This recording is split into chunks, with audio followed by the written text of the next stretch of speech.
क्या आप एक कोवर्किंग स्पेस का आईटीसी क्लेम कर सकते हो?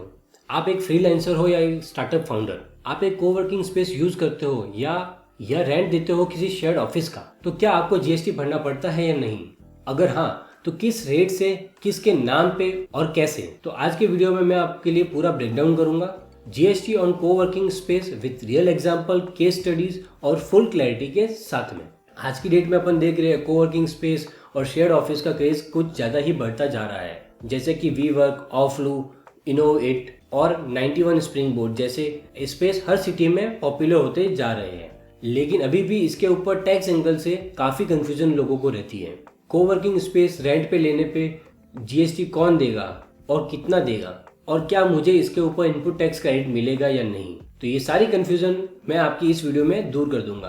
तो सबसे पहले बात करते हैं coworking space in GST language. Coworking या शेयर्ड ऑफिस एक तरह का कॉमर्शियल रेंटिंग माना जाता है अंडर जीएसटी। अगर इसके डेफिनेशन की बात करें, renting of immovable properties for business और commercial purpose is considered as a supply of services. इसका सीधा मतलब यह है कि अगर आप कोवर्किंग स्पेस रेंट पे लेते हो या देते हो, दोनों ही जीएसटी के अंदर आ जाते हैं।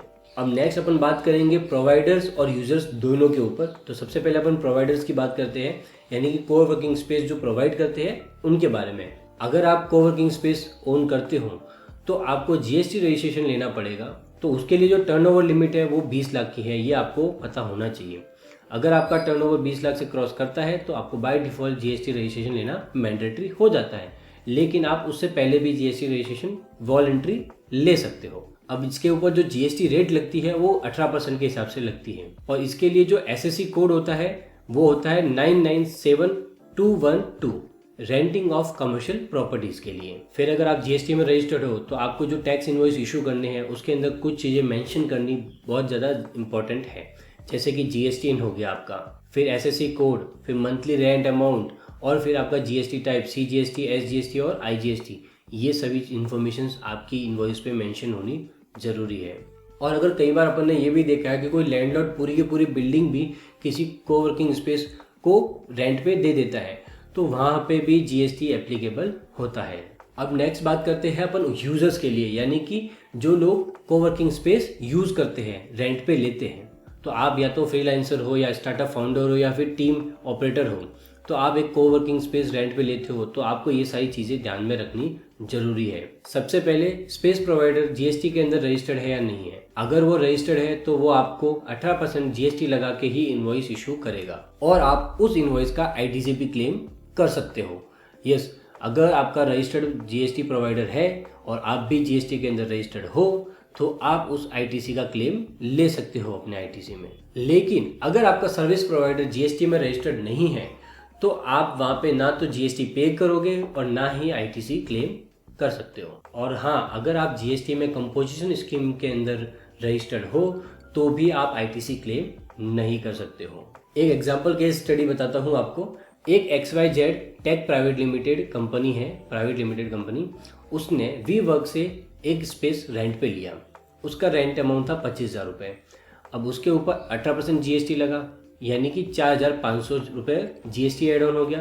तो 29,500 रुपये का उसको इन्वॉइस आएगा और उसको, उस कंपनी को 29,500 का पेमेंट करना पड़ेगा। तो अब इसके अंदर आईटीसी क्लेमिंग की बात करें तो 4,500 का XYZ टेक अपना आईटीसी क्लेम कर सकता है जब वो अपना जीएसटी रिटर्न फाइल करेगा तब। लेकिन इसके अंदर आपको एक चीज़ और क्रॉस वेरीफाई करनी है कि क्या आपके space provider, coworking space provider ने अपना जीएसटी रिटर्न फाइल किया है और आपको क्रेडिट सेंड की है या नहीं। उसके लिए आप अपना जीएसटी 2A देख सकते हैं, उसके अंदर उनका क्रेडिट दिख जाता है। तो इससे आपको क्या बेनिफिट हुआ, आपके रेंट की इफेक्टिव कॉस्ट आई 25,000 रुपये ही।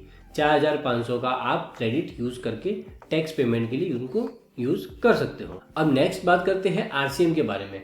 कई लोगों को यहाँ पे आरसीएम को लेकर काफ़ी कंफ्यूजन रहती है कि कोवर्किंग स्पेस में आरसीएम एप्लीकेबल होता है या नहीं होता है। कि आरसीएम तब एप्लीकेबल होता है जब आपका लैंडलॉर्ड अनरजिस्टर्ड हो और आप रजिस्टर्ड हो, तो आपको आरसीएम पे करना होता है। और सेकंड चीज़, उसमें आपकी प्रॉपर्टी कॉमर्शियली रजिस्टर्ड होनी चाहिए। लेकिन मोस्टली क्या होता है कॉमन केसेस में कि जो कोवर्किंग स्पेसेस होते हैं वो सारे जीएसटी के अंदर रजिस्टर्ड होते हैं, तो वहाँ पे आरसीएम की एप्लीकेबिलिटी नहीं आती है।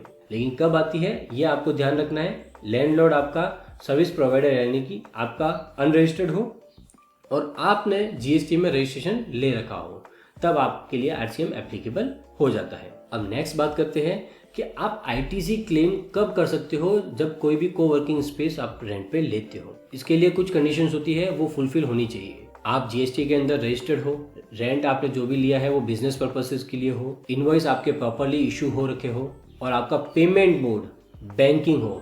कैश में पेमेंट नहीं होना चाहिए, बैंक से ही होना चाहिए। अगर आपने कैश में पेमेंट कर दिया तो आपकी आईटीसी डिसअलाउड हो जाएगी। और नेक्स्ट, आपको आईटीसी कब अलाउड नहीं होती, अगर आप कोई एग्जाम सर्विसेज देते हो तो आपको आईटीसी अलाउड नहीं होती, या फिर आपने कंपोजिशन स्कीम में अपना जीएसटी रजिस्टर करवा रखा हो तो आपको आईटीसी अलाउड नहीं होती है। एक एग्जांपल के हिसाब से आपको समझाता हूँ।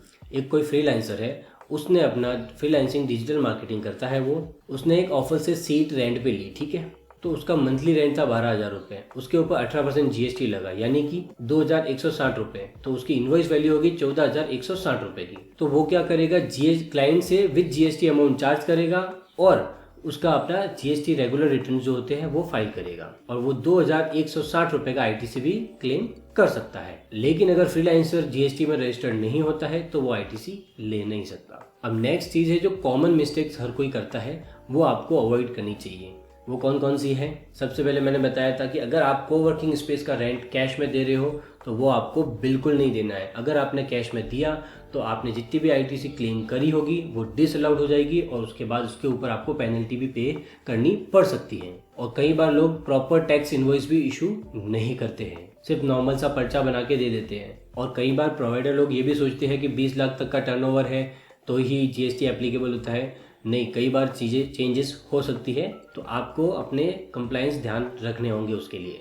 और कई बार आप रेंट पे ले रहे हो कोई भी कोवर्किंग स्पेस, तो आप अपने प्रोवाइडर का जीएसटीएन जरूर चेक करो। तो दोस्तों, अब आपको काफ़ी हद तक क्लैरिटी मिल चुकी होगी कोवर्किंग स्पेस में जीएसटी कैसे अप्लाई होता है, कौन सी रेट्स पे लगती है, कौन उसको पे करता है, कौन उसके लिए आईटीसी क्लेम कर सकता है। और अगर आप एक फ्रीलांसर और स्टार्टअप फाउंडर हो तो ये वीडियो आपके लिए काफ़ी इन्फॉर्मेटिव हो सकती है और आपके लिए पैसा भी बचाने के लिए काम आ सकती है। तो ऐसे ही और हेल्पफुल जीएसटी अपडेट्स के लिए वीडियो को लाइक करो, चैनल को सब्सक्राइब करो और बेल आइकन भी दबाओ। और कमेंट में ज़रूर लिखना कि अगर आपको कोई कन्फ्यूजन है कोवर्किंग और जीएसटी के रिलेटेड तो वो कमेंट में मुझे लिख के बताओ। Thank you.